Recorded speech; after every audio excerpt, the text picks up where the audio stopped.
Hello everyone, আসসালামু আলাইকুম। Welcome back to my another blog. So এই তো আমরা ঈদের তৃতীয় দিন গিয়েছিলাম সৈয়দপুরে ইকো হেরিটেজ হোটেল অ্যান্ড রিসর্টে। সো আজকে আমরা মূলত ওখানে ডিনার করতে যাচ্ছি।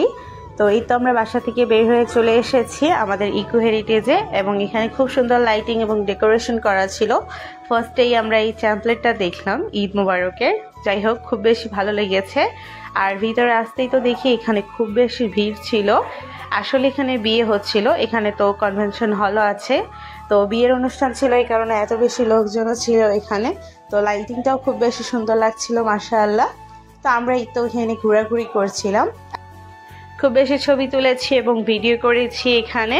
আসলে খুব ভালো ওয়েদারও ছিল, খুব সুন্দর ঠান্ডা ঠান্ডা বাতাস হচ্ছিল।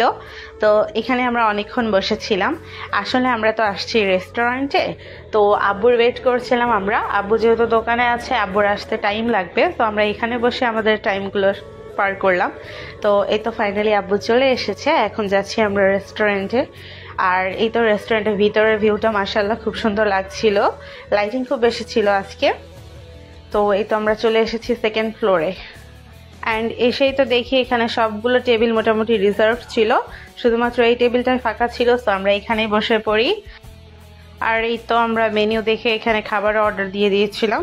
খাবার আসতে আমাদের বেশিক্ষণ টাইম লাগেনি, মেবি 15 থেকে 20 মিনিট টাইম লেগেছিল। আমরা এখানে অর্ডার দিয়েছিলাম বাটার নান এবং ফুল গ্রিল। তো যাই হোক আমাদের অর্ডার চলে এসেছে এবং আমরা এই তো এখানে খাওয়া দাওয়া স্টার্ট করে দিয়েছি। খাবারও খুব বেশি ভালো লেগেছে আমাদের। তো খাওয়া দাওয়া শেষ করেই তো আমরা মাত্র এখন ইকো থেকে বের হয়ে যাব। আর বের হওয়ার সময় তো আমি এখানে কিছু ক্লিপ নিয়েছি। দেন আব্বু ছিল না, এই কারণে আব্বু সহ কোনো ভিডিও বা ফটো আমরা ক্লিক করতে পারি নাই। দেন আব্বু সহ অনেকক্ষণ আমরা ভিডিও ছবি সব কিছু নেওয়ার পরে দেন আমরা একটা রিক্সা নিয়ে বাসার দিকে বের হয়ে গিয়েছি।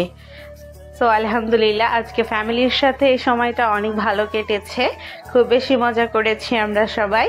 তো এই তো কথা বলতে বলতে আমরা কিন্তু চলে এসেছি পাঁচমাথা মোড়ের দিকে। আর এখানে এসেই তো জ্যাম পেয়েছি, প্রায় 15 মিনিট আমরা এখানে জ্যামে বসেছিলাম।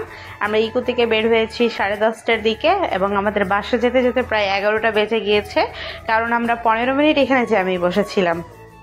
সো আমার আজকে ছোট্ট এই ব্লগটি এখানেই শেষ করছি। আপনাদের কার কাছে কেমন লেগেছে অবশ্যই কমেন্ট বক্সে জানাবেন।